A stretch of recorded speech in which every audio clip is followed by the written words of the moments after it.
Olá, uma ótima noite para você que acompanha a nossa programação. Seja muito bem-vindo a mais uma edição daquele que é o melhor debate teológico da televisão brasileira. E olha, pode se preparar que a edição de hoje está imperdível.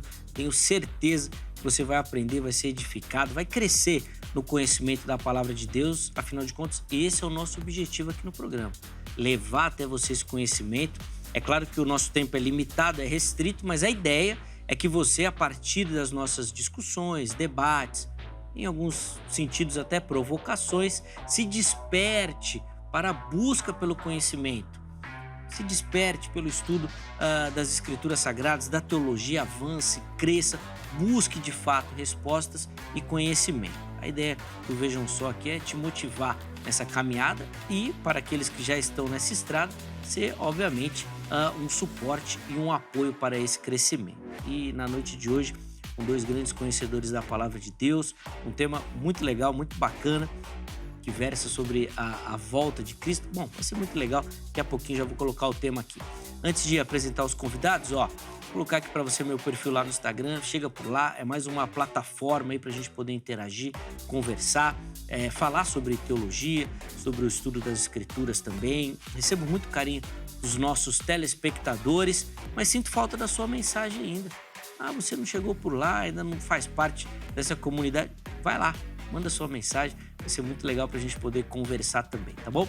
Estou esperando o seu recadinho por lá. Bom, hoje aqui no Vejam Só nós temos e vamos receber dois pesos pesados da teologia e dois grandes amigos aqui do programa e que vão nos auxiliar nessa caminhada. É com muita alegria que nós recebemos nos nossos estúdios o reverendo Amaury Oliveira, ministro da Igreja Presbiteriana do Brasil, ali na região da Penha, na zona leste da cidade de São Paulo. Reverendo Amaury, meu irmão, obrigado por aceitar o nosso convite.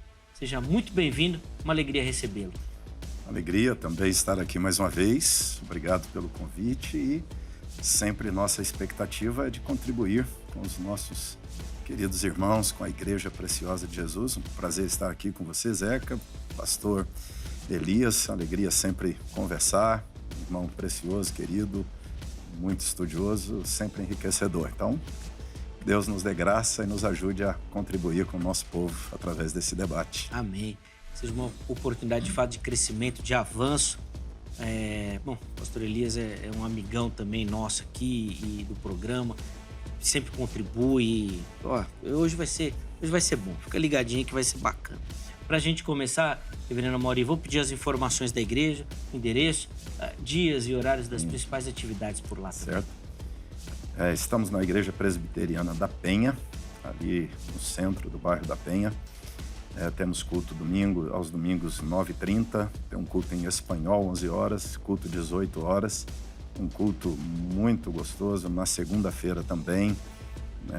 Momentos assim muito preciosos ali, um culto bem na linha teológica, temas sempre quentes para serem tratados.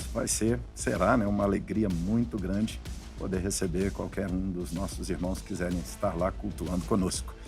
Quiser conversar também, tem lá um Instagram, PR Amaury Oliveira, pode nos achar por lá. A igreja está na Major Rude 145. Inclusive, enquanto o reverendo Amaury falava, os contatos apareceram aí para você, tá bom? Estão à sua disposição. E fixados lá no nosso perfil oficial do Instagram também, no @programa Vejam Só, pode chegar por lá, tá tudo direitinho para você. De novo, obrigado, meu irmão, pelo carinho, por colaborar aqui com o programa. E o Vejam Só também tem o privilégio de receber nessa noite o pastor Elias Soares, ministro da Igreja Assembleia de Deus, do Ministério Ipiranga. Pastor Elias, meu irmão, obrigado novamente por aceitar o nosso convite. Seja muito bem-vindo, graça e paz, meu irmão. Amém, graça e paz, Zeca, graça e paz também ao reverendo Amaury. Nós já tivemos oportunidade em outras ocasiões de estar debatendo. E agradeço esta oportunidade, esse privilégio de participar neste programa de TV, a maior audiência e o programa mais instrutivo do Brasil. Louvo a Deus por isso e já quero mandar aqui um beijo para minha esposa, a irmã Débora Soares, e também para o meu filho Davi. Hoje eu não vou mandar para a Abigail porque ela está aqui no estúdio. Eu já até mandei uma foto, a gente estava lá no camarim, eu falei, olha, já estamos aqui preparados. Boa. E ela está aqui hoje no estúdio, ela veio a brilhantar aqui. Obrigado, viu, Abigail, pelo carinho também. O pastor Elias sempre cumprimenta a família. sempre fala da Abigail também, que aliás atende a galera que compra os livros lá também, não é verdade? É a gerentona lá do pedaço. Ah, boa, gerentona, legal. Deus abençoe, minha irmã, sua vida e o ministério também de vocês aí nessa área acadêmica também, da literatura e tudo mais. Eu vou chegar lá também na livraria. Antes, as informações da igreja. Pastor, por favor. Muito bem. Eu sou pastor na Igreja Assembleia de Deus, Ministério do Ipiranga. O pastor presidente, o pastor local, também é o nosso querido pastor Alcides Fávaro. Ele é o pastor presidente nacional e internacional, né? E nós cooperamos apenas. A nossa igreja é conhecida como a Catedral da Independência e também a Igreja do Relógio. Fica ali na Avenida Doutor Ricardo Jafé, número 214, no bairro do Ipiranga.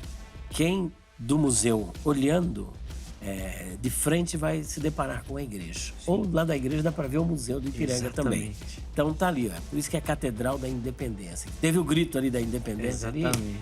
Deus fez uma obra grande ali. Amém, amém, fez mesmo. E visualmente a referência que o pastor Elias deu é final. Você chega lá, você vai encontrar tanto o museu quanto a igreja também, bem próximos. Agora vamos falar da livraria dos materiais. Pastor, sempre que o irmão vem aqui, o irmão traz uma bênção para a nossa audiência, que é uma audiência que gosta de ler, gosta de materiais de qualidade também. E o irmão, além de vender, escreve e tem produtos também muito bem feitos. Por favor. Justamente. A nossa livraria fica na Rua Conde de Sarzedas, número 160, loja 27, ali no bairro da Liberdade, na Rua dos Tribunais. Inclusive, nós estamos distribuindo um material lá de suma importância para o nosso público. Porque outra vez nós estivemos aqui com o Dr. Carlos Augusto Vailate e num debate também sobre escatologia. E nós enfatizamos a questão do casamento judaico, que tem duas fases, né? O Kiddushin e o Nisuim. Eu trouxe o Talmud Bavli Kiddushin, comentário rabínico sobre o casamento que reflete todos os preceitos da Torá, ou melhor, da Mishnah, que é um comentário da Torá.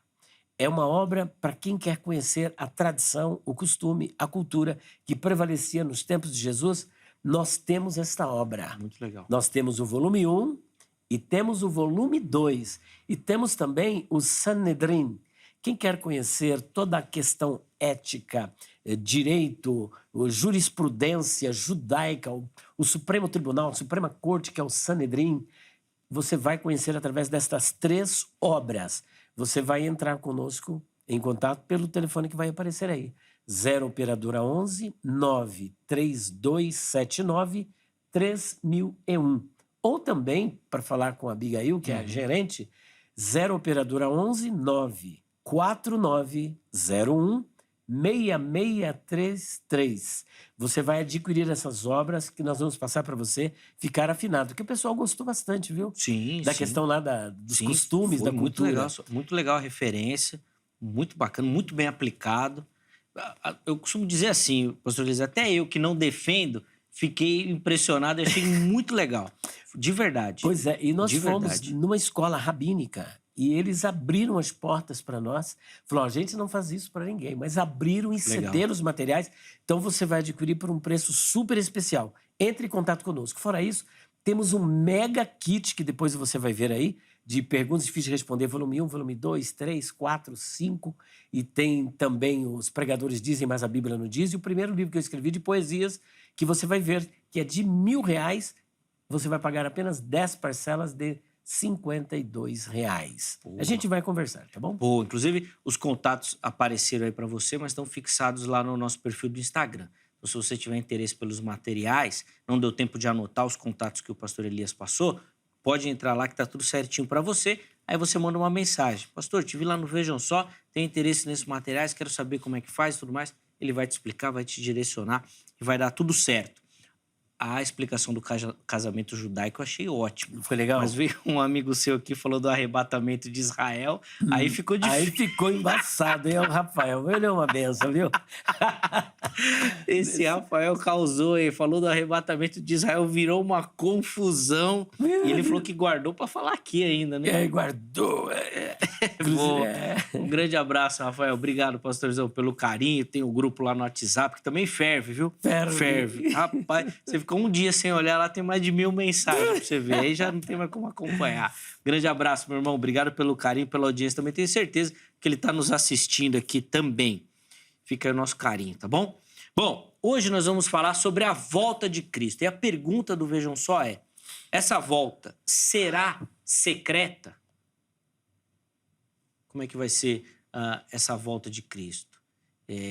Como que isso vai funcionar? O que a Bíblia nos ensina sobre essa questão? Como é que você responde a nossa pergunta? Fica ligadinho que nossos convidados vão falar e, obviamente, nós vamos debater sobre essa temática. Meus irmãos, como é um assunto bem polêmico e de opiniões bem distintas, nós vamos dividir da seguinte forma. Na primeira participação, vocês vão ter tempo livre para colocar a introdução e a linha que vocês vão defender. Perfeito. Tá bom? Depois, a partir da segunda participação, nós vamos dividir em 4 minutos para cada um. E nesses 4 minutos, vocês podem colocar os argumentos, podem elaborar perguntas para o outro convidado, podem ficar à vontade, porque daí a gente divide o tempo, ninguém fala mais, ninguém fala menos, fica tudo certinho, esquematizado. É óbvio que não é nada rígido. Se de repente tiver numa linha de pensamento, precisar estender um pouquinho, não tem problema. Depois a gente dá mais um tempinho para o outro convidado falar também, para a gente poder organizar, tá bom? Então, eles vão começar respondendo, vão dar aqui a introdução e o caminho que eles vão seguir. Na sequência, eu abro a enquete e depois a gente continua aqui a nossa conversa, tá bom? Reverendo Amaury, o irmão vai ter o privilégio, então, de começar. Como é que o irmão responde a nossa pergunta tema sobre a volta de Jesus? Então, eu entendo que não será secreta. As passagens que falam da volta de Cristo, você tem, por exemplo, né, para mim, eu acho que o grande texto é Mateus 24, que é o próprio Jesus respondendo à pergunta, né, vamos dizer assim, o começo da conversa escatológica na Sim. história da igreja, né, ali os discípulos curiosos, tentando entender como se daria, e já tem ali um papo teológico com Jesus. E eles perguntam como será, que sinais haveriam, quando seria essa volta, e Jesus, então, respondendo àquela pergunta, naquela aula de escatologia de Jesus, ele descreve a sua volta como um fato linear, né? Ou seja, você tem o desenrolar da história, o agravamento de fatos, a intensificação dos problemas. Ele fala de sinais que haveriam de se desenvolver ao longo da história e vai numa crescente, né, dessa complicação, até que no ápice ele fecha dizendo: então se verá o sinal do Filho do Homem, né? Então se verá o Filho do Homem vindo sobre as nuvens com poder e glória.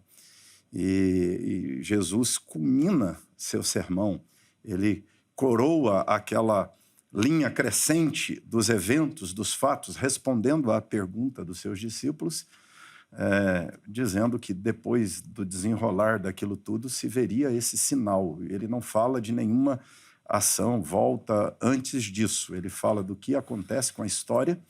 O ápice é o sinal do Filho do Homem vindo sobre as nuvens com poder e glória. E aí você tem Jesus na sequência reforçando isso com parábolas, falando do comportamento que todo seguidor dele deveria ter nesse processo de desenrolar da história, até que ele fecha seu sermão com o juízo final. Então, o que você tem? Cristo, a história, e no fim dela, a volta dele, tudo aquilo que ele exorta de prevenção, de como deveríamos nos comportar, em lugar de ficar preocupados com quando ele viria, mas de como nós nos comportaríamos ao longo da história, e o final, o desfecho, que é o grande trono, o tribunal, o juízo, é o evento final ali ligado a essa volta de Jesus. Então eu entendo nessa sequência, né? Paulo fala também de não ignorar como seria a volta de Cristo. Ele fala: ressoada a última trombeta, o Senhor descerá do céu. Ele fala de um evento final, visível. Eu creio que Cristo voltará pessoalmente, visivelmente. É assim que eu entendo, né? A partir, interpretando claro, esses textos. Às vezes a gente em debate fala assim, mas a Bíblia diz isso. Mas, na verdade, sou eu dizendo que a Bíblia diz, né? A Bíblia diz é um argumento meio... assim, quem lê, interpreta. O tom da voz já interpreta. Então, sendo honesto, assim, a interpretação, e eu entendo que o que esses textos estão dizendo é uma sequência linear que culmina com a volta de Cristo visível. Sim, única, triunfal, gloriosa. Eventos, né? Boa. Bom, vamos lá, pastor Elias, quero ouvir também as considerações iniciais aí do irmão. Muito boa a exposição do reverendo Amaury. Mas... eu vou fazer alusão a um outro texto. Ele usou Mateus capítulo 24 e vou para João capítulo 14. Boa. João 14, 1-3 diz, não se turbe o vosso coração, credes em Deus, crede também em mim. Na casa do meu pai há muitas moradas. Se não fosse assim, eu vou-lhe teria dito, vou preparar-vos lugar. E quando eu for e vos preparar lugar, virei outra vez e vos levarei para mim mesmo, para que onde eu estiver, vocês estejam também. Bom, a intenção de Jesus neste sermão, que era um sermão exortativo, a fim de consolar corações aflitos, tristes por conta da sua ausência, ainda que ele logo depois promete a vinda do Espírito Santo, esse sermão, ele disse que voltaria para nos levar para a casa do Pai, que é o céu. Essa volta é a parousia, e a parousia de Jesus, ela acontece em 2 tempos. Primeiro, ele arrebata a sua igreja. E aí que começa a nossa pequena divergência, né? Que é o arrebatamento da igreja. O arrebatamento, ele é secreto? Sim, ele será secreto. Apesar de concordar com o pastor que será visível, que será tudo mais, mas para quem? Visível para a igreja, não para o mundo. Então, quando dizemos que o arrebatamento será secreto, ele é secreto para o mundo, mas não para a igreja. E por que esse arrebatamento será secreto? Primeiro, porque ele é inesperado, ele é iminente. O Senhor Jesus disse isso em vários dos seus sermões escatológicos. E ele compara isso como um ladrão que está para chegar. Se o pai de família soubesse a que hora da vigília da noite o ladrão viria para roubar a sua casa, ele ficaria atento. Assim também o Filho do Homem voltará no momento em que vocês não estarão esperando. Então, primeiro, é inesperado, é secreto, ele é sem prévio aviso. E outra, ele é pré-tribulacional. Ele é pré-tribulacional. É importante enfatizarmos que o arrebatamento, depois da grande tribulação, porque na sequência que o reverendo Amaury apresentou, a igreja passa pela grande tribulação. E aqui pega uma das razões porque eu não sou pós-tribulacionista e acredito que o arrebatamento é secreto. É porque nesta visão a igreja não vai para o céu e desconstrói todo o sermão de Jesus lá dentro do cenáculo para os apóstolos, dizendo que levaria para a casa do Pai. Depois do arrebatamento, depois da grande tribulação, não existe arrebatamento da igreja. Se existe o arrebatamento, ele é pré-tribulacional e o arrebatamento é secreto. Não é secreto para a igreja, mas é secreto para o mundo. Boa. Antes da gente continuar aqui a nossa conversa, só fazer uma provocaçãozinha, Elias, até fazia antes, comentei antes contigo. Dentro do próprio pensamento pré-tribulacionista já existe uma divisão nessa questão do arrebatamento ser ou não secreto, né? Eu queria que o irmão desse uma pincelada bem rapidinha sobre essa temática. Então, tem um grupo aí, com todo respeito, eles se desviaram um pouquinho da verdade e agora estão com o tal de dispensacionalismo revisado.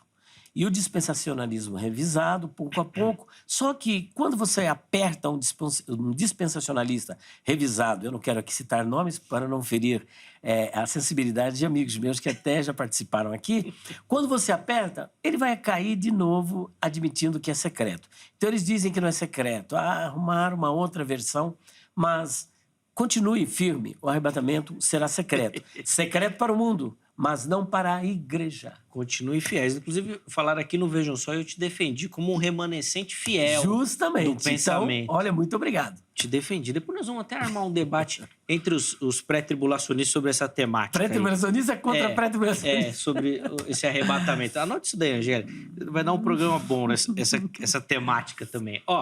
Deixa eu rapidinho abrir aqui a nossa enquete para você participar. Na verdade, abrir não, né? Ela já está disponível para você lá no nosso perfil do Instagram. Como a gente grava o programa, ela precisa estar lá disponível para a gente poder utilizar aqui durante a gravação. Acesse @programa Vejam Só. E lá você vai localizar as enquetes, as perguntas, os contatos dos convidados. Fica tudo lá disponível para você, tá bom? Põe na tela aí a enquete e a nossa pergunta é: o que a Bíblia diz sobre a volta de Jesus? 3 opções. Primeira delas, indica um evento surpresa e repentino. Segunda opção, aponta para sinais e eventos preparatórios. Terceira opção, não fornece informações claras sobre esse aspecto de ser secreto. Escolha uma das opções. Na postagem seguinte, a gente sempre deixa aquela caixinha para você poder comentar e justificar a sua escolha, tá bom? Então vá por lá e participe também. No final do programa nós vamos dar aqui o resultado e, se possível, separar alguns comentários também, tá bom? Rapidinho, coloca aqui, por favor, o nosso canal lá no YouTube. Você nos encontra por Programa Vejam Só. Inclusive, nós transmitimos ao vivo lá no YouTube as nossas gravações. E foi só a gente começar a gravação que já começou a polêmica por lá. O chat já vai pegando fogo. Não, é secreto, vai ter, não vai, já tá lá. Então, se você não é inscrito, se inscreva no canal, ative as notificações, porque aí sempre que começar a transmissão ao vivo, você recebe um alerta, clica e já assiste, tá bom? Quero agradecer demais a todo mundo que nos acompanha lá pelo nosso canal do YouTube também. Meus irmãos, então a partir de agora, 4 minutos para cada um, para os comentários, observações e, obviamente, se quiser, perguntas aos convidados também, tá bom? Reverendo Amaury, 4 minutos por irmão aí, por favor. Ok. Então, o texto de João, eu entendo, não pode ser usado para afirmar uma volta secreta de Jesus. Não é. Jesus não está falando disso ali no texto, né? O contexto é do consolo. Jesus diz: eu voltarei para vocês. E a expressão de Jesus nem é levarei, é receberei vocês, e para que onde eu estiver, vocês estejam também. Onde eu estou, vocês estejam. Ou seja, Jesus está falando de uma volta para a comunhão definitiva. Jesus antes dali, nem depois dali, Jesus introduz alguma outra sequência de fatos. Ou seja, Jesus fala dessa sua volta em João 14 como sendo também uma volta definitiva. Ele está dizendo: eu vou, eles estão tristes porque ele vai, mas ele está dizendo: gente, eu vou, mas eu volto. Ou seja, ele fala de sua volta e fala de sua volta como definitiva. Não dá para dizer, a partir desse texto, nem que é secreta, nem que é visível. Ou seja, tudo que eu disser aqui, se eu usar esse texto para afirmar que é secreta, é inferência. Se eu usar para afirmar que é visível, é inferência. Ou seja, esse é um texto que só claramente diz assim: eu voltarei. E quando eu voltar, eu vou receber vocês. Eu receberei vocês. Então, ou seja, o que Jesus está dizendo ali é que ele volta de fato para resgatar, para a vida eterna. É a consumação dos séculos. É claro que ele está dizendo que vai resgatar seu povo, vai uni-los, reuni-los, mas não está falando de secreto, visível, de nenhuma forma. Eu entendo que não há nenhuma passagem nessa linha de narrativa dos sinais e da volta de Cristo que claramente parta a volta de Cristo em 2 etapas. Muito pelo contrário. Naturalmente, esses textos, eles mostram a volta de Cristo como um fato, como um evento único que consiste de vários elementos. A volta de Cristo, o arrebatamento, Paulo vai usar a expressão para o encontro com o Senhor nos ares. A igreja encontra com Cristo, de fato, né? Fala das bodas do Cordeiro, fala da ressurreição, fala do juízo final, que é a última coisa, né? Ao resgate da igreja e o juízo final, ao novo céu, nova terra. Mas Apocalipse já fecha dizendo: eis que vem com as nuvens, e todo olho verá. É uma volta visível, claramente visível para toda a humanidade. É claro, a gente sabe que há uma linha que constrói a partir de juntar textos e partir textos ali aqui, colocar, né, fazer o compilado, tentando organizar uma sequência, né? Eu não digo que é uma desonestidade quem faz isso. Ele está tentando organizar uma sequência de eventos, puxando, pensando textos, mas eu prefiro interpretar com naturalidade os textos que falam da volta de Cristo e entendo que é uma volta onde todo olho verá, como diz Apocalipse. Como tem mais um tempinho, um minutinho, Reverendo Mauro, eu vou só colocar uma provocação que o Elias jogou aqui, o irmão deixou passar nos comentários da questão de que o pós não vai morar no céu ou não irá para o céu. Foi isso, né? Foi. Não irá para o céu. Na visão pós-tribulacionista, a igreja, por ocasião do arrebatamento, não vai para o céu.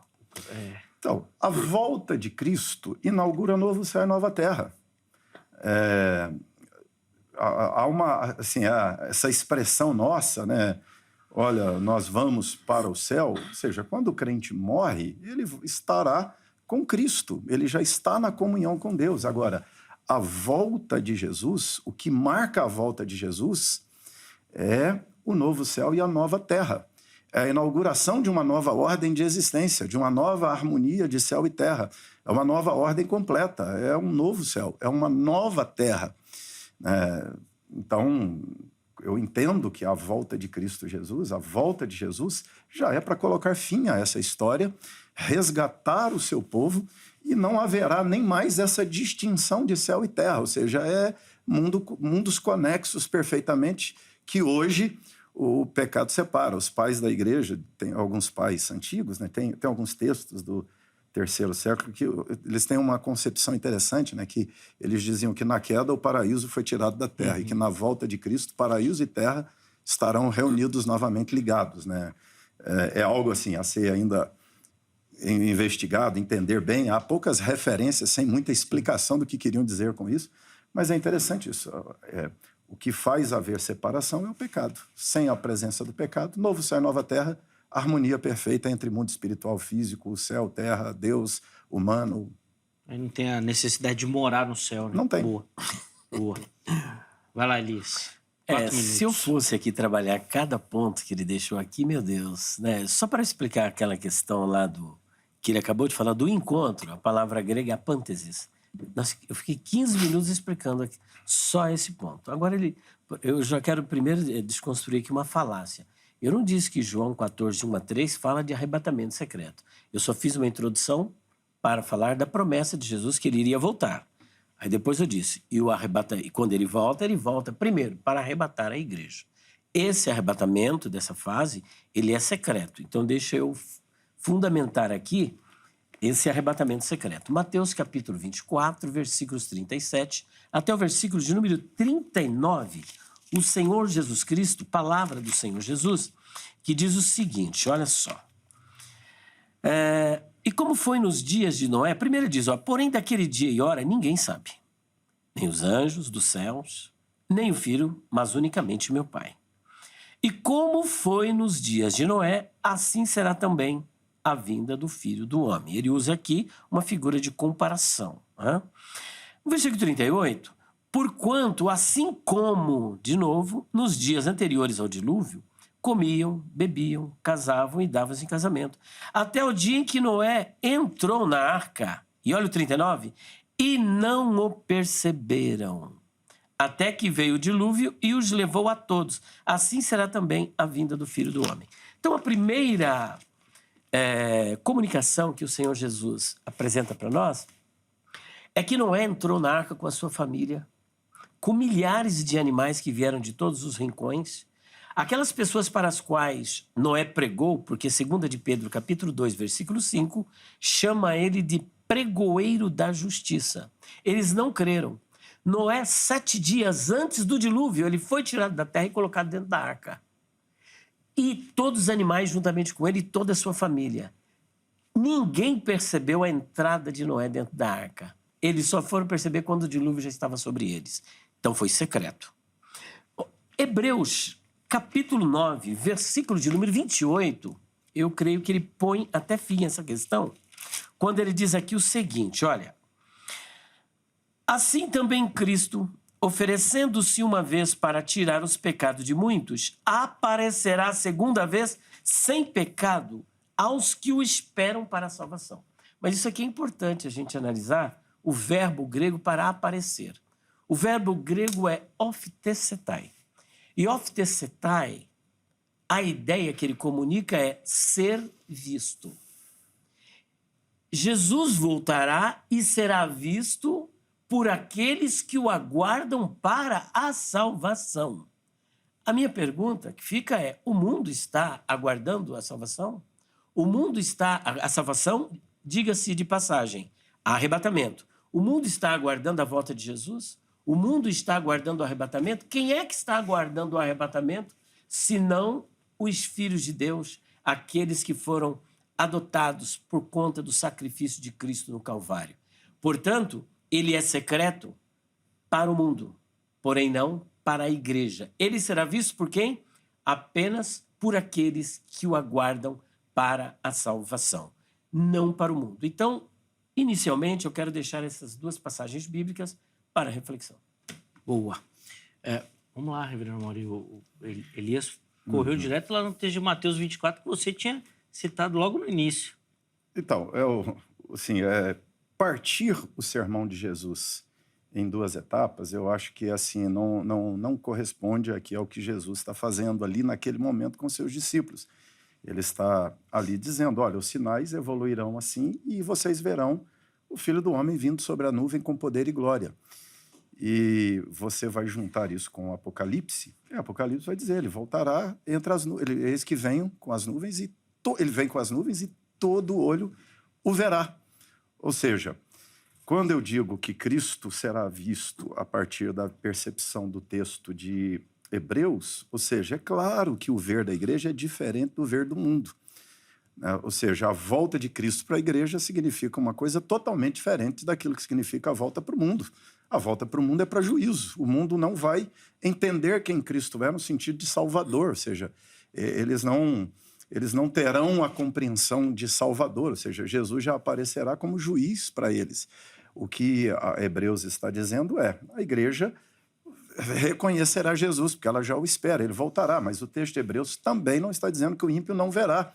Ou seja, o fato de dizer que ele aparecerá aos santos não está dizendo que ele aparecerá só aos santos. Ou seja, desse jeito que o texto está dizendo, é só aos santos, de fato.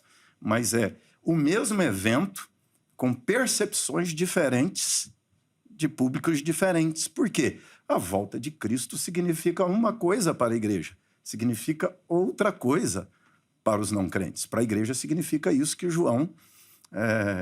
que Jesus está dizendo lá em João, ou seja, eu vim resgatar o meu povo, eu vim tomar os meus, eu vim reunir o meu rebanho, eu vim para estar com eles eternamente, eu vim para essa união e ligação eterna e permanente.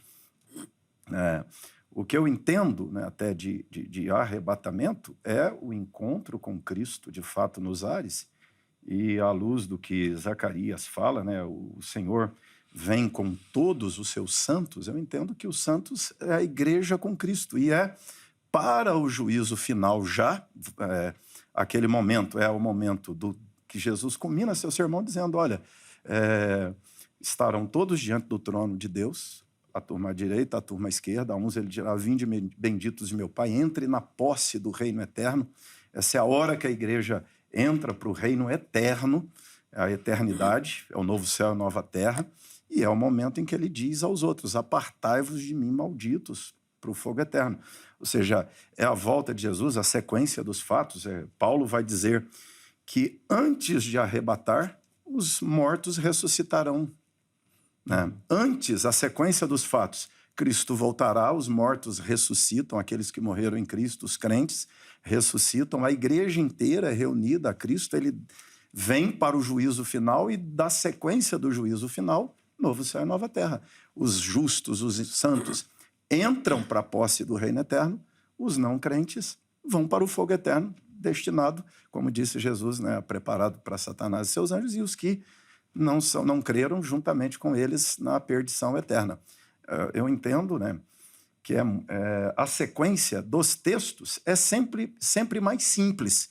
Quando eu tenho que puxar um texto de Hebreus para colocar, eu tenho que puxar um outro texto, puxo um dali para montar esse cronograma, eu, pessoalmente, entendo, eu vejo, respeito o bom esforço exegético, hermenêutico que os teólogos que defendem essa linha de pensamento o fazem, mas eu acho muito complicada, tira textos de contexto, muitas vezes, faz o texto ir numa direção contrária à que o autor do texto, na minha percepção, estava indo na construção do pensamento maior. E entendo que até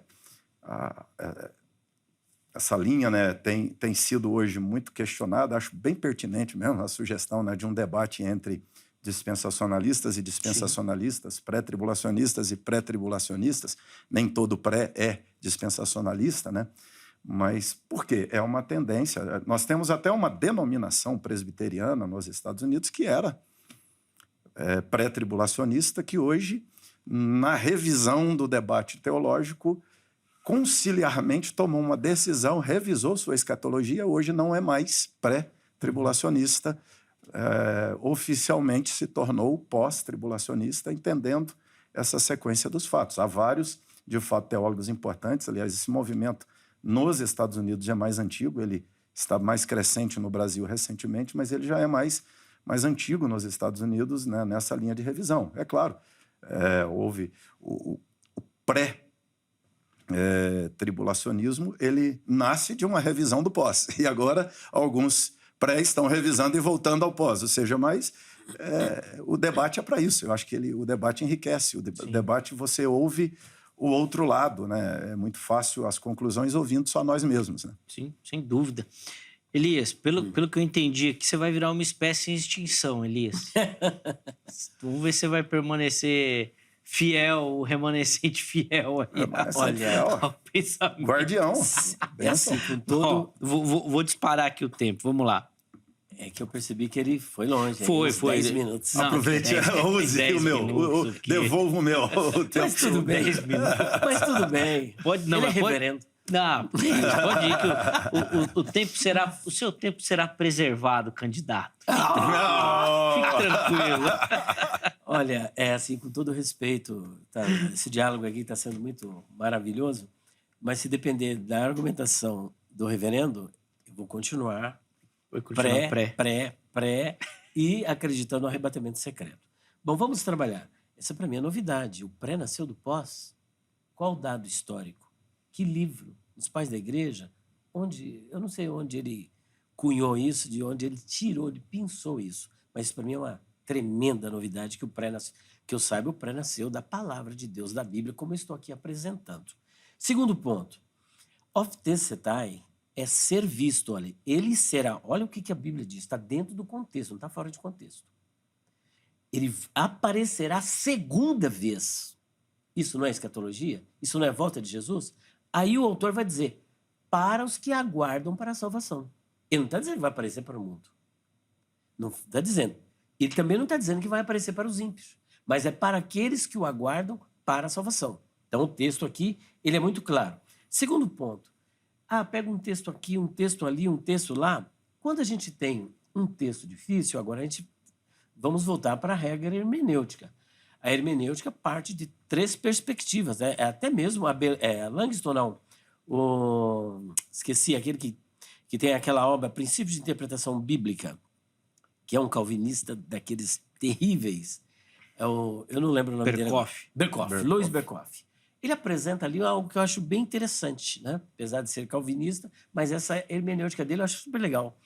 A hermenêutica parte de 3 perspectivas: gramatical, histórica e teológica. Na gramatical, ele vai dizer o seguinte, que quando há um texto difícil, isso a Belund diz, né, que é uma publicação da Editora Vida. Quando você tem um texto complicado, você deve elucidá-lo à luz de outros textos. Sim. Então, a pessoa que fica presa só a um texto e não vai examinar o que os outros textos dizem a aquele respeito, ele pode incorrer numa exegese e não numa exegese. Então, você tem que examinar textos paralelos, paralelos de passagens, paralelos de ensinos gerais. E é isso que eu faço, examinando outros textos para ver o que eles dizem acerca do arrebatamento. Aqui em Hebreus 9, 28, a informação que eu tenho pelo Espírito Santo é que ele será secreto para o ímpio, para o mundo, mas não para a igreja. Portanto, nós continuamos nesta afirmação, tá? E não é errado você fazer pesquisa de textos. Agora, vejamos. O Senhor Jesus disse claramente, assim como foi nos dias de Noé, também será a vinda do Filho do Homem. Os homens comiam, bebiam, casavam e davam em casamento, até que Noé entrou na arca e não o perceberam. Não perceberam, foi secreto.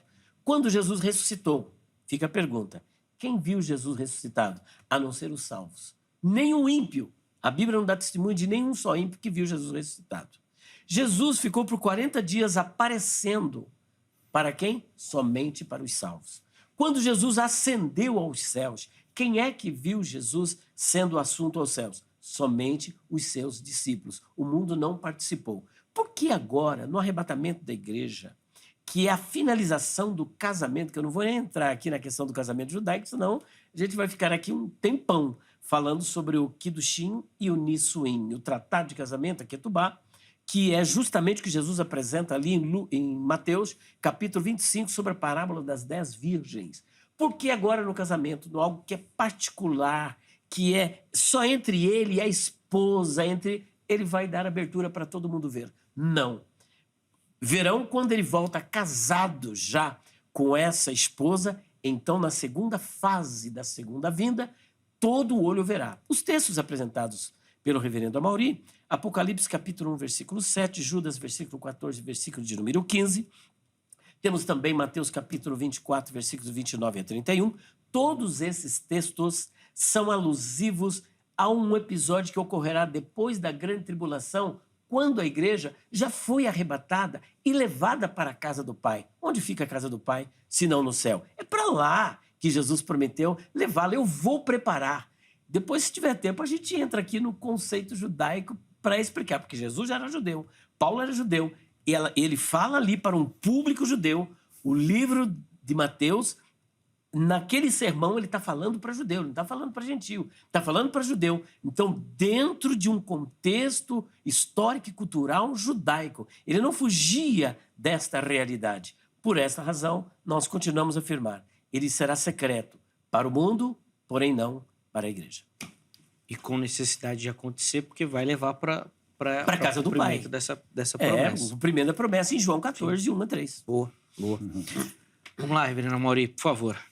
Então, nem pela lógica dá para imaginar a volta secreta de Cristo, que arrebata bilhões de pessoas no planeta e ninguém dá falta e ninguém sabe o que aconteceu. Hoje, o mundo da informação, da internet, já não permitiria, né? E assim, usar, né, o evento, aquilo que Jesus está dizendo da Arca de Noé, do momento ali, né, dizer que porque o povo entrou de forma secreta na arca e eu vou fazer uma alusão a que a volta de Cristo é secreta, não é disso que Berkoff fala quando fala de você usar a Bíblia toda, de você citar os outros textos. Quando eu estou dizendo de pensar textos, pelo contrário, eu sou um árduo defensor de você ligar, ou seja, a Bíblia está falando da mesma coisa o tempo inteiro. Tudo está ligado a tudo. O que eu falo é de você montar uma sequência pensando textos e fazendo isso ser mais forte do que a sequência do próprio texto, onde você tem uma narração linear.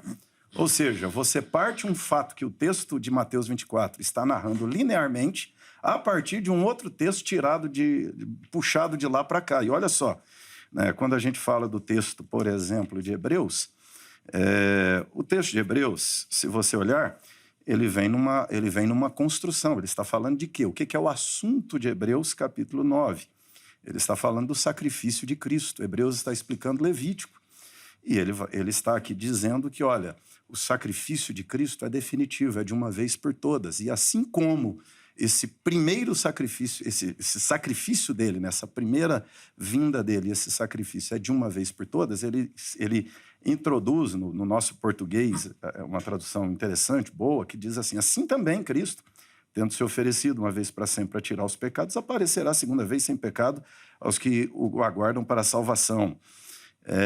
Uma outra versão do mesmo texto, ele vai dizer, né, olha, assim também apareceu uma vez por todas para remover o pecado mediante sua própria morte e sacrifício.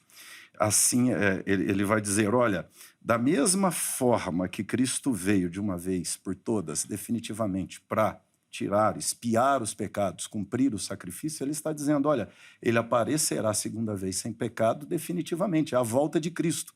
Ou seja, não tem nada aqui para me dizer que é secreto ou que mais uma vez aqui, o fato de que ele aparecerá para aqueles a quem ele expiou, para consumar aquela obra iniciada, né, na vida deles, com a conversão, com a salvação, e agora é a consumação dos séculos, não tem nada aqui para dizer que é uma volta secreta, que só aparecerá a eles e não aparecerá... Ele está falando do mesmo evento, da volta de Cristo. Eu não posso interpretar Mateus à luz de Hebreus, eu tenho que interpretar aqui o contrário, Hebreus à luz de Mateus. Ou seja, esse fato aqui acontecerá naquele fato lá narrado. E quando eu pego o casamento judaico e tal, eu não posso confundir a lua de mel, a intimidade do casal no quarto, com o evento do casamento. O evento é público. O casamento judaico é um evento público. Se eu vou usar o casamento judaico para falar da volta de Cristo, se Cristo usou a figura do casamento, o casamento é um evento público. É um evento que reúne famílias, que reúne gente além do noivo, né, e da noiva. Agora, a intimidade deles, dali para frente, o casamento, aí sim, é só o noivo e a noiva. Ou seja, o novo céu, a nova terra é o noivo e a noiva. A casa do Pai, depois da volta de Cristo, definitiva, visível, é o noivo e a noiva, a intimidade deles. Agora, tudo o que vem antes é evento público. A volta de Cristo é o evento público. A ressurreição de Cristo é um evento secreto porque ali não é a volta de Jesus. Ali é Jesus ressurreto querendo aparecer intencionalmente aos discípulos. Por quê? Porque não é um evento para todos, é um evento para aqueles que anunciarão. Agora, a volta de Cristo não tem sentido nenhum ela ser uma volta secreta. Porque ele voltará para o juízo final. Ele voltará para a condenação e salvação definitiva. De todos. Boa. Vamos lá. Eu nem sei por onde eu começo. Nem sei, Zé. Desculpa interromper. Não. Pode ir. Deixa a palavra contigo. Eu vou começar pelo último. Olha, o casamento é público. E em momento algum eu disse que o arrebatamento não é público. Só que não é para todos os públicos. Quando você casa, você convida todo mundo ou só aquelas pessoas da sua intimidade? Só as pessoas da intimidade. O arrebatamento é secreto para quem? Secreto para o mundo, não para a igreja. Portanto, é um evento público? Estou de acordo com o senhor, é público, mas para o seu público exclusivo, que é a igreja. Agora, quando o senhor diz que o senhor não vê nada a igreja em Hebreus, é o noivo ou os convidados? Agora, quando o senhor diz que não vê nada em Hebreus, capítulo 9, versículo 28... eu chamo isso, assim, com todo respeito, esse argumento, né? Não leve isso como uma ofensa pessoal. O seu argumento, filosoficamente, ele é classificado como pressuposicionalista. Essa posição dele. O que é um pressuposicionalista? Aquele que fechou com uma questão e não se abre. O texto é gritante. Está falando de arrebatamento, está falando da volta de Jesus, está falando de parousia. O verbo é grego, ophtesetai, será visto por aqueles que o aguardam para a salvação. Quem é que está aguardando Jesus para ser arrebatado? O mundo está aguardando? O ateu? O ímpio? O pecador que não se converteu está aguardando? Não. Quem está aguardando é a sua igreja, a sua esposa. Então será visto apenas por eles. Então eu acho que eu nem vou ficar batendo mais nisso. Mas eu anotei mais algumas coisinhas. Aqui é interessante. Arrebatar e ninguém dar falta. O senhor diz, a volta de Jesus não pode ele arrebatar e ninguém dar falta. Mas quem é que disse isso? Que ninguém vai dar falta de ninguém. Eu não disse isso. Eu só disse que é secreto para o mundo, mas não para a igreja. É claro que quando a igreja for arrebatada, as pessoas perceberão que alguma coisa aconteceu, mas não verão o fato em si. Uma coisa é falar, olha, aconteceu algo aqui, mas o que aconteceu? Não sei. Por que não sabe? Porque não viu. Porque não percebeu. Noé entrou na arca, veio o dilúvio e levou a todos. Eles perceberam? Não perceberam. Viram Noé entrar na arca? Não. Viram os animais entrando na arca? Não. Verão Jesus arrebatando a sua igreja? Não. Agora, outra coisa. A gente deve sim, eu volto novamente à regra da hermenêutica, dizendo o seguinte, meu querido reverendo Amauri. Eu continuo dizendo o seguinte, por exemplo, quando o senhor vai falar de arrebatamento da igreja, o senhor não vai encontrar essa expressão em Mateus 24 em nenhum versículo. Está ali. Mas você não vai encontrar. Para eu falar sobre arrebatamento, tem dois textos claros. Primeiro, 1 Tessalonicenses, capítulo 4, versículo 16 e 17. O mesmo Senhor descerá do céu, com alarido, a voz do arcanjo, o som da trombeta de Deus. Os que morreram em Cristo ressuscitarão primeiro, e os vivos serão transformados. E juntos nós seremos arrebatados. O único lugar que vai aparecer o verbo grego harpazo, que ali aparece nesse texto de 1 Tessalonicenses, capítulo 4, 17. Não aparece em Mateus e não aparece em nenhum outro lugar mostrando esse evento. Então eu tenho que recorrer sim para 1 Tessalonicenses. Depois nós temos um outro verbo, que é o paralambano, que ele diz: eu vos receberei. Receber, tomar, tirar, dá na mesma coisa. Se ele vai receber, é que eu não vou entrar aqui novamente no substantivo de verbal apantesis, porque o Senhor Jesus desce do céu para recepcionar a sua igreja, para receber a sua igreja e levá-la para a casa do Pai. Quando ele fala também de casamento judaico, eu não sei se o reverendo tem a ciência das fases do casamento judaico, como que ele acontece, que são em 2 fases, o Kiddushin e o Nisuim, que não dá para nós falarmos aqui, que demora muito tempo. Mas a primeira fase é ali, na casa do pai da moça. A segunda fase é o encontro, e desse encontro, que é fora da casa do pai da moça, há uma comitiva, o esposo vem, recepciona a sua esposa e a leva para a sua casa. E finalizando, ele é secreto, porque ele será pré-tribulacional. Será antes da grande tribulação, porque depois da grande tribulação não tem, reverendo Amaury, como o senhor apresentar para mim um texto na Bíblia, o arrebatamento da igreja depois da grande tribulação. Não existe esse texto na Bíblia, e fica esse desafio para o senhor apresentá-lo para mim. Boa. Bom, nosso tempo é bem curtinho, mas ainda tem uma fala para cada um nesse bloco, antes de chamar o intervalo, tá bom? Então, já deixo avisado, o reverendo Amaury vai ter a oportunidade de falar, o pastor Elias também, e aí a gente chama o nosso intervalo no próximo bloco. Aí são só as conclusões finais aqui, a aplicação, tá bom? Então vamos lá, reverendo Amaury, a palavra está com o irmão. Começando de trás para frente, não tem nenhum texto falando de arrebatamento antes da tribulação, nem depois da tribulação, ou seja, nessa conotação aqui. Na verdade, o único texto que claramente fala de arrebatamento, como bem disse o pastor Elias, é o texto Tessalonicense, que Paulo está fazendo aqui uma sequência de fatos também. Paulo vai dizer, olha, a respeito da volta do Senhor, ele diz, com respeito aos que dormem, não quero que vocês sejam ignorantes, pois, se cremos que Jesus morreu e ressuscitou, assim também Deus trará em sua companhia os que dormem. Ou seja, preocupação de Paulo, falar da ressurreição, tempo de martírio, a turma preocupada pensando nos mortos. Ele diz, olha, vos declaramos por palavra do Senhor, os vivos que ficarmos até a sua vinda, de modo nenhum precederemos os que dormem. Ou seja, eles ressuscitarão, né, antes que Deus consume aquilo que tem que fazer conosco. Porquanto o Senhor mesmo, dada a sua palavra de ordem, ouvida a voz ressoada da trombeta, descerá dos céus. Os mortos, descerá dos céus. Ou seja, ele desce e vem na terra, para começar, Cristo mesmo... Cristo não diz isso que ele vem na terra, não. Cristo mesmo... Então, mas aqui, Paulo está dizendo, descerá dos céus. Mas para a terra? Descerá para onde? Mas, tá escrito. Descerá para onde? Onde está escrito? Aqui está dizendo, descerá dos céus. Terra. Ou seja, mostra para a terra. Mas desce do céu para onde? Uma mostra que é para a terra e que acabou. Eu já me dou por satisfeito. Então, mas desce do céu para onde? Só existe céu e terra. Desce do céu para onde? Eu viro para os ares. Para os ares? Ou seja, você está entendendo aqui que céu é céu espacial, céu não é mundo espiritual? Continue ou seja, o texto, por favor. Olha só, descerá dos céus. Com alarido? Cadê? Perdi aqui a sequência, né? Descerá dos céus. Isso. Vamos lá, volta aqui, 16.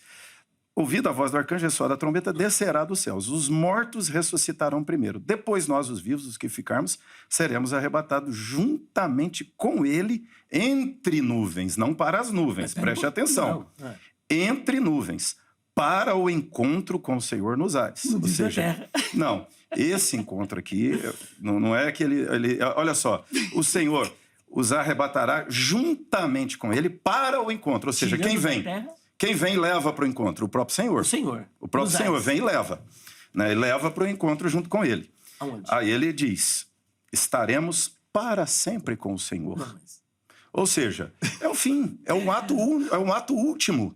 É um ato final, ou seja, quando eu introduzo essa sequência, não, esse arrebatamento aqui é antes da grande tribulação, depois ainda tem grande tribulação, milênio e tal. Ou seja, Paulo está na lógica sequencial do texto dizendo, olha, esse é um ato último final. Ele volta, ressuscita os mortos, ajunta todos com ele. Ou seja, o que vem depois disso aqui, o Paulo está descrevendo o mesmo evento que Jesus está descrevendo, só que explicando um pouco mais, dando detalhes dessa volta de Cristo aqui. Ou seja, o que Jesus disse, vocês verão o Filho do Homem vindo sobre a nuvem.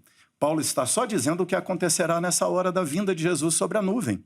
Ou seja, ele descerá dos céus, ele voltará, arrebatará, reunirá a sua igreja. O que acontecerá depois desse evento da volta de Cristo? A volta única de Cristo. Não existe duas voltas. Eu desafio, já que o pastor desafia, cadê duas voltas na Bíblia? Cadê partido? Ou seja, olha só, eu tenho que dizer assim, o arrebatamento está em Mateus 24, mas não é mencionado ali. Ou seja, eu vou empurrar arrebatamento ali dentro. Ou seja, não. De fato, assim, Paulo é que vai elucidar que esse arrebatamento acontece quando? Quando Jesus voltar. Ou seja, então se verá o sinal do Filho do Homem vindo sobre a nuvem, sobre poder e glória, e nessa hora que Cristo arrebata. Ou seja, o que Paulo está chamando de arrebatamento é o que Jesus está dizendo que é a volta do Filho do Homem, vindo sobre a nuvem, com grande poder e glória. E depois disso, o que tem? 7 semanas? Não tem mais nada. O que vem depois disso, da volta, no sermão do próprio Jesus, dizendo o que ele faria, como seria, é o grande tribunal e o juízo final, e pronto. O que a gente acrescentado aqui é acréscimo. Sim. Pastor Elias, última fala do irmão, então, nesse bloco aqui para a gente encerrar. E acho que o que fica é essa questão, assim, como falar da volta, ainda naquele estilo interpretativo de pegar outros textos, a volta parece ser triunfante. Todo mundo vai ver. Talvez aí que fique uma tensão no seu pensamento, porque... como o irmão defende que Jesus volta para pegar a igreja, mas essa volta todo mundo não vai ver? Talvez seja nessa Pode colocar uma pergunta aqui?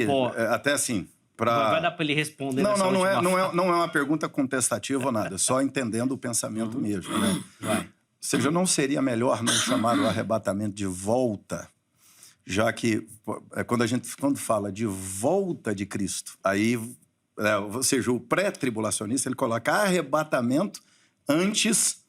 Da grande tribulação. Da grande tribulação. Ou seja, não era melhor falar só de arrebatamento, não de volta. Por quê? Na compreensão que a gente tem volta é esse evento com todo o aparato dele. Assim, como que o irmão vê isso aqui? Isso. Só para a gente ajudar a entender aqui melhor o pensamento. Como até teve mais uma pergunta, 6 minutos. São 2 perguntas. Aumenta o tempo, só teve 3 para cada uma. Para responder, vai. Meu nobre querido reverendo Maurício, Amauri, o senhor percebeu a dificuldade que o senhor teve para responder a pergunta que eu fiz. Eu quero um só texto na Bíblia mostrando que o arrebatamento será depois da grande tribulação. Não existe, o senhor não apresentou. Segundo ponto, o senhor diz que Jesus arrebata a igreja para a terra. Mas ela já está na terra. É semelhante àquele camarada que levanta de manhã. Peraí, deixa eu tirar o carro da garagem. Tira, depois coloca na garagem de volta e volta a dormir. Ora, se era para levantar de madrugada, pegar o carro, tirar da garagem e colocar de volta, por que não ficou dormindo? Meu Deus! Agora Jesus vai arrebatar a igreja, que está na terra, para depois trazer para a terra. Não, ele não continuou lendo o texto, percebeu? A gente não pode atropelar o texto. O texto diz que os mortos serão ressuscitados com corpos incorruptíveis, imortais e glorificados, os vivos serão transformados e serão levados entre nuvens. Jesus não desce com as nuvens no arrebatamento. Com as nuvens é só depois da grande tribulação. No arrebatamento é a igreja que sobe com as nuvens para o encontro nos ares, não na terra. O encontro é nos ares. Aí a palavra encontro é apântesis. E aí quando a gente faz a ligação do receber, é ele que está recebendo, é ele que está ressuscitando, é ele que está chamando, é ele que está buscando, é ele que está vindo para o encontro para fazer o quê? Cumprir o que está em João, capítulo 14, 1-3.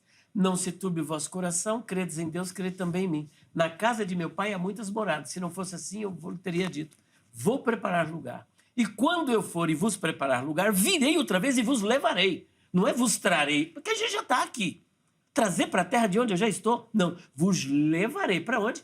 Para a casa do Pai. Então, o texto é claro. Agora, ele não apresentou. Quando o senhor diz assim, sobre repete, por gentileza, a sua questão sobre a fase. É sobre... Não era melhor falar arrebatamento? Isso, sem a volta, sem volta, só arrebata. Então, é que tem aqui... Uma volta que ele não vem para a terra não seria volta. Então vamos lá. Sentido, né? Ele diz, eu voltarei. É a parousia. A parousia em 2 fases. Aqui é que está. Tá entendendo? Ainda tem um pré-tribulacionista raiz aqui, varão. Que crê no arrebatamento secreto e numa volta em 2 fases. Vai, 2 fases, 2 fases. Primeiro, ele vem para a igreja. Segundo, ele volta com a igreja. Na primeira fase, ele arrebata a igreja. E o arrebatamento é pré-tribulacional. Ele disse assim, olha, o reverendo, não tem um texto que diga que o arrebatamento será pós, porque não tem mesmo, mas também não tem o pré. Claro que tem. Ele está óbvio, gritante e ululante. Vamos ver? Eu quero fazer questão de apresentar para o senhor. Eu sei, sem desrespeito para o senhor, né? Presente. Você disse que tem 30 anos de ministério. Presente. Eu respeito bastante. Não entenda isso como desrespeito, tá? É apenas para o senhor lembrar desse texto que está na Bíblia, tá? Apocalipse 3, versículo 10. Como guardaste a palavra da minha paciência, também eu te guardarei da hora da tentação que há de vir sobre todo o mundo, para tentar os que habitam na terra. Aqui é uma referência à grande tribulação. Quem é que diz isso? Eu vou apelar para teólogos pós-tribulacionistas. Vou começar com Robert Gundry. Segundo, vou ainda dar sequência por George Eldon Ladd, no seu livro sobre a esperança, a grande esperança, mas não me lembro muito bem o título dele. Também F.F. Bruce e tantos outros pós-tribulacionistas veem isso aqui como o período da grande tribulação. A mesma apresentada por Jesus em Mateus capítulo 24, versículo 21. E que também é referida em Daniel capítulo 12, versículo de número 1. E que também está em Daniel capítulo 9, versículo 24 até o versículo de número 27. É uma tribulação como nunca houve. Aqui é algo atípico. E a promessa de Jesus é: eu vou te livrar da tribulação? Não. Eu vou te livrar na tribulação? Não. Eu vou te livrar na hora da tribulação? Não. Eu vou te livrar da hora, eu vou te guardar da hora da tribulação. Quando essa hora chegar, você será guardado, você não passará. Então nós temos um texto. Agora eu gostaria, depois, no segundo bloco, que agora não vai dar para o senhor fazer a tréplica, que o senhor me apresentasse um texto, um só, que diga que a igreja que será arrebatada depois da grande tribulação. Se o senhor me apresentar esse texto claramente, eu me converto ao pós. Se a gente tivesse um preterista aqui, ele ia falar que todos, né? Mas ele é pós, né? Não, sim, mas o que eu tô falando depende da leitura que fizer, né? Se for qualquer um preterista, falar qualquer um, inclusive de 1 Tessalonicenses, é um arrebatamento depois da tribulação. É um preterista meio desviado. Olha lá. Desviado da doutrina. Quer dizer, um pouquinho mais do que eu posso. Vai ter menos espaço no céu do que eu posso. Pô. É muito Jesus bacana. nem volta para ele, já voltou. Dependendo do preterista, dependendo do preterista, né, não teria essa volta. Mas tem essas revisões, né? Tem as revisões. Tem as revisões. Preterista parcial. Sempre tem as revisões. Sempre tem. Os ajustes que fazem parte. Hoje o reverendo Amorim vai sair daqui bem pré. Longe do pré. Ele gosta, deixa ele. Deixa eu chamar o intervalo, porque o nosso tempo passa muito rápido, infelizmente. Mas no próximo bloco, apesar do tempo curtinho, considerações finais e uma aplicação aí para você que nos acompanha, tá bom? Então fica ligadinho aí, que os convidados vão ter essa oportunidade ainda.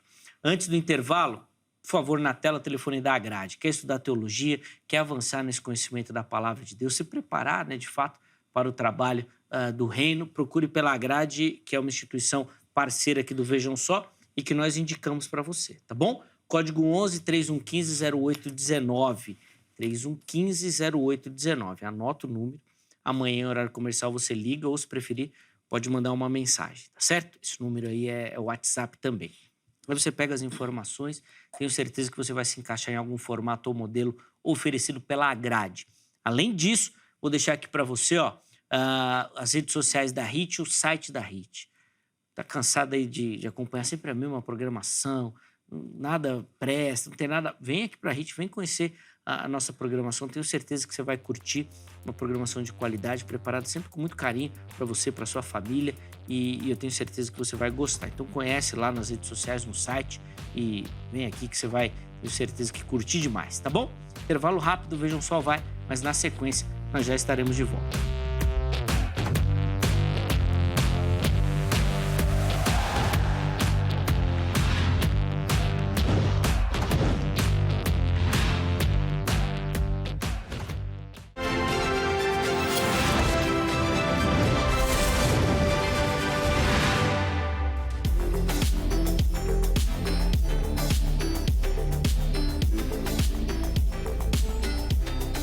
Muito bom, já estamos de volta com o Vejam Só.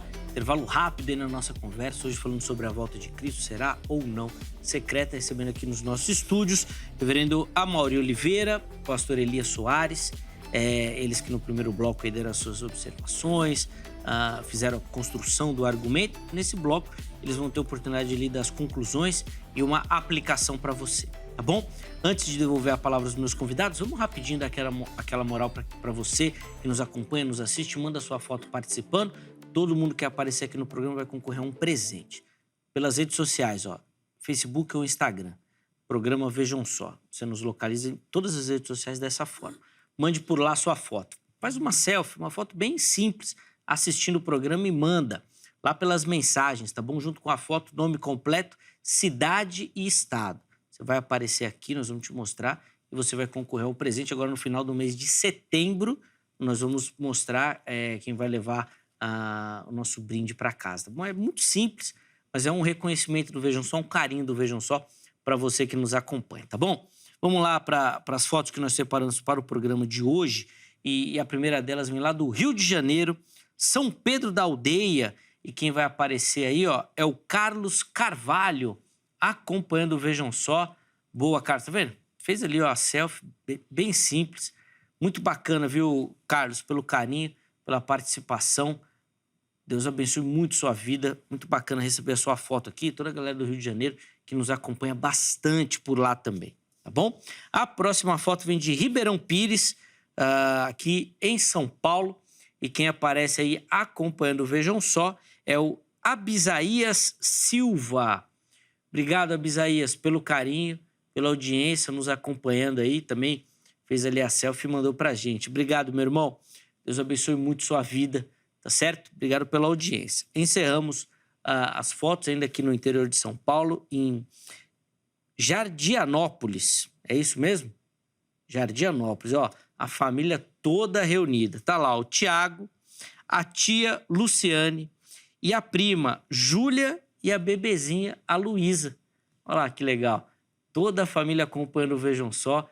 Obrigado, viu, pessoal, pelo carinho, pela audiência. A Angélica falou bem, né? O duro é essa bebezinha acordada até essa hora da noite, né? Mas ela já estava dormindo, já viu, Angélica? Ela já estava dormindo. Ou não, né? Ou estava acompanhando mesmo. Tem uns bebês aí que vai dormir muito tarde. Obrigado, viu, a toda a família pelo carinho, pela audiência. Muito bacana dividir esses momentos aí com vocês, tá bom? Rapidinho, põe na tela aí a foto aí da nossa caneca, por favor, que é o presente que nós vamos mandar aí para você que nos acompanha, tá bom? Então, você que nos assiste, manda sua foto, participa do programa, vai receber na sua casa essa belíssima caneca do Vejam Só. Dá tempo aí, nós estamos na metade do mês, então manda sua foto participando. Meus irmãos, 3 minutinhos para cada um. Esse bloco é bem curtinho e eu não posso estourar, tá certo? O pastor Elias começa. O reverendo Amaury vai ter o privilégio, então, de encerrar o programa de hoje. Muito bem. Considerações finais e uma aplicação. Vamos lá, Elias. Bom, antes de tudo, eu quero agradecer de coração a oportunidade, o privilégio de estar aqui mais uma vez participando deste programa maravilhoso. Eu agradeço também o reverendo Amaury. E, como eu disse, né, antes do debate nós fizemos 2. Esse é o terceiro. Esse é o quarto que teve aquele particular na salinha lá. Isso é na salinha. Somos fregueses um do outro já. Sim. Eu quero mandar um abraço para todos os irmãos e dizer para vocês que a grande esperança da igreja é o arrebatamento. A gente chama isso na teologia de sumum bonum, do bem supremo. O apóstolo Paulo, em 1 Coríntios, capítulo 15, versículo 19, ele diz: se esperamos em Cristo somente nesta vida, somos os mais miseráveis de todos os homens. Portanto, a esperança da igreja é o arrebatamento, é a transformação do corpo mortal, corruptível, num corpo imortal, incorruptível e glorioso. É a ressurreição dos mortos para um dia estarmos inseridos dentro do contexto de João 14, 1 a 3, que é Jesus vindo, nos levando até os ares, e dos ares nos levando para a casa do Pai, que é os céus, conforme ele disse em Mateus capítulo 6, versículo 9, quando estava ensinando a oração dominical. Quando vocês orarem, digam assim: Pai nosso que estás no céu. Estevão, no seu discurso, ali no capítulo 7 de Atos, ele disse, fazendo uma reverberação do texto veterotestamentário, ele diz: o céu é o meu trono e a terra o estrado dos meus pés. Portanto, é a habitação do crente. Agora, como nós já enfatizamos, eu quero aqui reiterar, o arrebatamento será secreto por várias razões. Ele será pré-tribulacional, como apresentamos Apocalipse capítulo 3, versículo de número 10. Ele nos guardará da hora, nós vamos ser tirados da hora da grande tribulação, e existem vários outros textos. Ele será inesperado, ele será secreto, ele será pré-tribulacional. Isso é referendado por Mateus capítulo 24, versículos 37, versículo 39, onde Noé, sua família e os animais foram tirados para dentro da arca e ninguém percebeu. Da mesma sorte, Jesus diz que será também. Aí nós temos Hebreus capítulo 9, versículo 28, o verbo grego ophtesetai. Jesus voltará e será visto somente por aqueles que o esperam para a salvação. Deus abençoe a todos vocês. Um abraço. Reverendo Amaury, Zeca, Obrigado, a minha pastor. filha que está aqui, e a todos os irmãos, um beijo no coração de vocês. Amém. Obrigado, viu, pastor, pelo carinho. É sempre um privilégio recebê-lo aqui e aprender contigo, ainda que um pouquinho, né, do muito que Deus tem dispensado na sua vida aí. Tem sido uma oportunidade muito bacana caminhar ao seu lado nesse aprendizado. Os contatos do pastor Elias à sua disposição lá no nosso perfil oficial do Instagram. Para você que nos acompanha desde o começo, manda uma mensagem lá para ele passar as referências dos materiais que ele indicou aqui logo no início do programa. Deus abençoe, meu irmão. Amém. Reverendo Amaury, 3 minutos também por irmão, por favor. Sim, geralmente, né, o pré-tribulacionista ele pede para mostrar um texto onde Cristo arrebata ou leva a igreja antes da tribulação. No próprio sermão de Jesus, ele não introduz arrebatamento antes. Ele fala de tribulação, grande tribulação, da crescente dos fatos, e o ápice disso é a volta dele. Então, ele não aponta para um fato de arrebatamento antes, ele aponta para uma volta no final desse ciclo de tribulação. O texto que o pastor cita, né, ele coloca: porque guardou a minha palavra, também eu te guardarei da hora da provação. Não tem aqui arrebatamento. A palavra não te arrebatarei antes da tribulação, deveria estar assim. Se essa fosse a intenção do escritor, ele teria dito: te arrebatarei antes da tribulação. Ele te diz: eu te guardarei da hora da provação. E a palavra provação aqui nem é a mesma palavra grega lá para grande tribulação. O próprio dispensacionalista distingue tribulação de grande tribulação. E a expressão aqui não cabe nem tribulação nem grande tribulação. Aqui é outra palavra que é usada, que tem a ver muito mais com teste do que com aquele mesmo sentido do que Jesus falou. O próprio texto de Paulo, quando fala em Tessalonicenses da volta de Cristo, Paulo também não fala Cristo descerá dos céus, e ele nem diz assim: olha, antes da tribulação Cristo descerá do céu e arrebatará vocês. Ele só diz: olha, o anjo vai tocar a última trombeta e Cristo descerá dos céus. A igreja estará onde? Na terra. E ele vai reunir essa igreja e vai ajuntar esse povo consigo. E até é interessante, o Apocalipse vai falar da Jerusalém que desce do céu para a terra. Ou seja, a ideia da volta de Cristo é essa ideia de fim de terra e céu como a vemos hoje. Depois disso, depois da volta de Cristo, que tem o juízo final, e depois disso, novo céu e nova terra, ou seja, uma nova perspectiva de existência.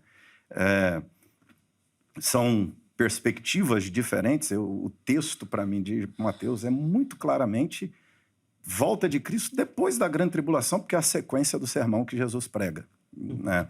Colocar um arrebatamento ali no meio para mim, forçar o texto. Que tem arrebatamento? Tem. Paulo situa na volta de Cristo. Plena, visível, e depois dela a ressurreição e a eternidade estaremos para sempre com o Senhor.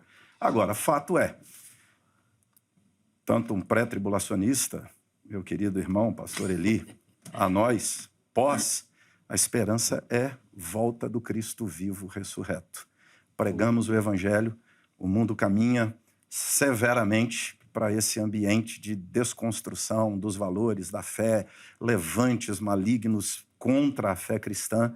E mais importante que a sequência do fato é o fato. E no fato, estamos de mãos dadas, estaremos juntos com Cristo, seja qual for a sequência. Amém. Boa, Reverendo Amaury. Com pentecostal ou glória? Foi bem isso. Boa. Obrigado, meu irmão, pelo carinho, pela contribuição. De fato, tenho certeza que quem nos acompanhou aí na edição de hoje foi muito edificado e abençoado também. Leve nosso abraço à igreja e os contatos do Reverendo Amaury e da igreja também à sua disposição lá no nosso perfil oficial do Instagram, tá certo? Põe na tela aí rapidinho o resultado da nossa enquete, que o nosso tempo passa rápido. Nós perguntamos lá o que a Bíblia fala sobre a volta de Cristo e 35% dos nossos internautas escolheram a opção A, que é aquele evento surpresa, repentino. 55% dizendo que a Bíblia aponta para sinais e eventos preparatórios, ou seja, que ela não será repentina. E 10% ficaram naquela opção de que a Bíblia não fornece essas indicações de maneira muito clara. Espero que o debate tenha ajudado esses 10% aí a escolher um lado e que tenha ajudado também aqueles que escolheram alguma opção a reforçar a sua ideia ou, de repente, abrir um pouquinho a sua mente também. Obrigado a todo mundo que votou e participou. Encerramos a edição de hoje, mas amanhã, se Deus permitir, o Vejam Só estará de volta. Mais um programa preparado com muito carinho e dedicação para você. Um forte abraço e até a próxima!